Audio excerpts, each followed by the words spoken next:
Hello বন্ধুরা, আশা করি তোমরা সবাই ভালো আছো। আমিও ভালো আছি। আমি আবার নতুন একটা ব্লগ নিয়ে তোমাদের কাছে চলে আসলাম। চলো আজকে তোমাদের কাছে আমি দেখাবো যে আমার হাজব্যান্ড মানে তোমাদের দাদাভাই কি বাজার করে নিয়ে আসলো। ভাবলাম ব্লগটা তোমাদের কাছে আমি শেয়ার করে দিই।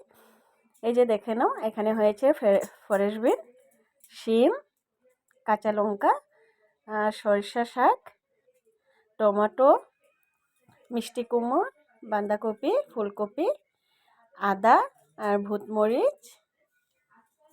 ভূতমরিচটা অবশ্য আমার ফেভারিট, ও জানে আমি খেতে ভীষণ ভালোবাসি, ওটার জন্য নিয়ে আসলো। ফুলকপি বাঁধাকপি তো তোমরা দেখেছো।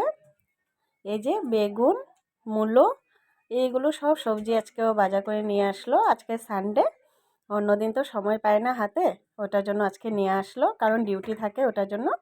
আর তোমাদেরকে অবশ্য আমি দুপুরে দেখিয়েছিলাম আমার রেসিপিটা, যে ও মাছও নিয়ে আসছিলো, তোমার কান্দুলি মাছ নিয়ে আসছিল, আর ছোট মাছ, এটাকে কি বলে, মোয়া মাছ বলে।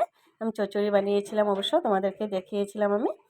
তোমাদের কাছে আমার ব্লগটা কেমন লেগেছে বন্ধুরা আমাকে বলবে কমেন্টে, আর লাইক কমেন্ট শেয়ার করে দেবে যদি আমার ব্লগটা তোমাদের কাছে ভালো লেগে থাকে। এইভাবে আমাকে ভালোবাসা সাপোর্ট দেবে। আমি আবার নতুন ব্লগ নিয়ে তোমাদের কাছে আমি চলে আসবো বন্ধুরা। বলো তো কেমন লাগছে সবজিটা দেখে, সবজিগুলো তোমাদের কাছে কি ভালো লেগেছে বলো কমেন্টে। আর এইভাবে আমাকে ভালোবাসা সাপোর্ট করবে বন্ধুরা। ওকে বাই বন্ধুরা, আমি আবার নতুন ব্লগ নিয়ে তোমাদের কাছে চলে আসবো।